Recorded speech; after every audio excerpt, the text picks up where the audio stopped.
2025-G-009. Engineer Anastasia C. Salas, BAC Chairman. Engineer Ferdinand C. Akma, BAC Vice Chairman. Engineer Rosaya A. Plaza, BAC Member. Engineer Rosana M. Shega, Head of the BAC Secretariat. Engineer Annalyn S. Cuevas, Member of the BAC Secretariat. And Ma'am Felicidad C. Lumusbog, Member of the BAC Secretariat. Since majority of the BAC member are present, therefore the BAC is in quorum. Thank you. We have one contract to be discussed. Contract ID 2025-G-009. Contract name is repainting of no pavement markings along national roads in Surigao del Sur, DEO. Contract amount is 3,011,595. Location, Surigao del Sur, DEO. Source of funds, the 25 routine maintenance. Contract duration is 45 calendar days. And now I will give the floor to the representative to present the basic contract data of the project. Thank you, ma'am. Good afternoon once again. A complete set of bidding documents have acquired by bidders on November 26, 2025. And the amount of bidding documents with the amount of 5,000 pesos for contract ID 2025-G-009. The DPWH Surigao del Sur Engineering Office, Visague City. Will be bid opening shall be on December 15, 2025, 2 p.m. here at DPWH Visague. And DPWH Visague Surigao del Sur Second DEO reserve the rights to reject any and all bids, declare a failure of bidding, or not award the contract at any time prior to contract award in accordance with Section 70 of RE number 12009 without incurring any liability to the affected bidder or bidders. For further permission, please refer to Ma'am Rosana M. Shega, Head of Procurement Unit.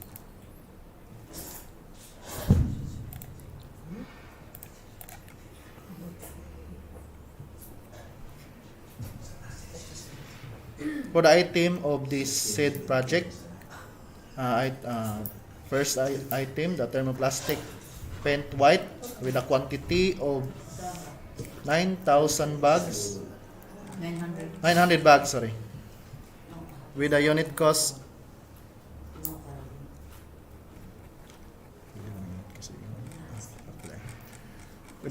of 2,828 pesos, with a total cost 2,545,200 pesos.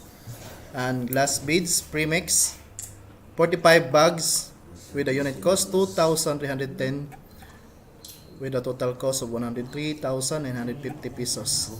And primer with a 400 liters, 510 unit cost, with a total cost of 104,000. And LPG contents only, with 935 kilograms, 167 unit cost, and total cost 156,145. And roller paints 152 mm with a quantity of 20 pieces, unit cost 115, and total cost 2,300 pesos. And with a total amount of 3,011,595 pesos. That would be all.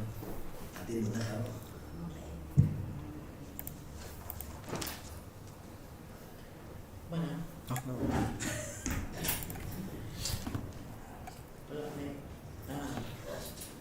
Are there any queries from the prospective bidders? Since there is no present, those who are in Live. serving in live, Wala, sir. So, before we end, let's have a review of the required bidding documents for goods to be submitted by the bidder to be discussed by Engineer John Paul Naman in accordance to the new Government Procurement Act, RA 12009.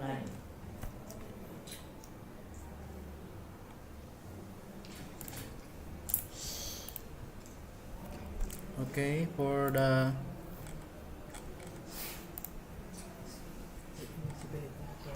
appeal na, ma'am. Okay. For the eligibility requirements for the procurement goods with Section 54.2 of the IRR of RE number 120009. First is duly licensed shall be eligible to participate in the biddings for the supply of the goods and partnership duly organized under the laws of the Philippines, which at least 60% of the interest belongs to the citizen of the Philippines. Corporation duly organized under the laws of Philippines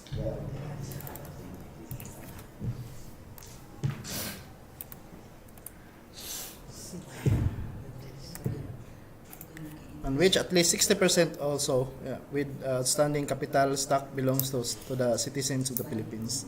Cooperative duly organized under the laws of the Philippines and person or entitled forming themselves into joint venture with a group of 2 or more persons or entitles that intend to be jointly and severally responsible or liable for a particular contract, provided, however, that Filipino ownership or interest shall be based on the contribution of each the members of the joint venture as specified in their joint venture agreement, and provided further that the primary purpose of each member of the joint venture must be similar or related to the requirement of the project to be bid out. And also for the preliminary examination of technical component of the bid. First, PhilJIP certificate of registration with a platinum membership in accordance with the section 20 of the IRR. Statement of all ongoing government and private sectors contracts. Statement of SLCC, NFCC commutation or committed line of credit. Joint venture or the duly notarized statement in accordance with section 52.1 of the IRR, if applicable. Bid security in prescribed form, amount, and validity period.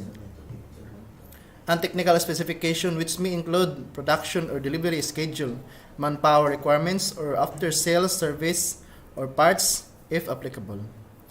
Omnibus sworn statement in accordance with section 54 of the RRR. Also, part of the technical specification, organizational chart, list of contract personnel, list of contractor major equipment, and etc. And part of the omnibus sworn statement, the signatory of jury authorized representative of the respective bidders. If it is not blacklisted or barred from the bidding by the GOP or any of its agencies. Each of the documents submitted in satisfaction of the bidding requirements is authentic copy of the original, and it is authorizing the hope of or its duly notarized representative. Verify all the documents submitted.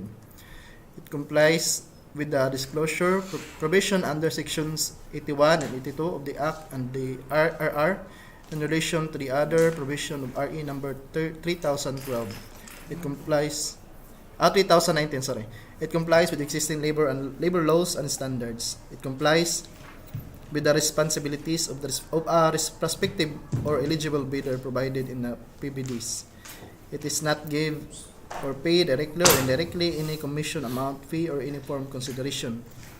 In case of advance payment was made or given, failure to perform or deliver any of the obligation undertakings in the contract shall be sufficient grounds to constitute criminal liability under existing laws. Also, any note for all bidders or supplier, any missing, incomplete, or patently insufficient document in the above mentioned checklist is a ground for outright rejection of the bid. For the preliminary examination of financial component of the bid, first, original duly signed and accomplished financial bid form, and last, original and duly signed and accomplished price schedules. And also note, any missing, incomplete, or patently insufficient document in the above mentioned checklist is ground for outright rejection of the bid. That's all. And now, that will be all for our pre-bid conference for goods. There being no other remaining subjects for discussion, the pre-bid conference will now adjourn.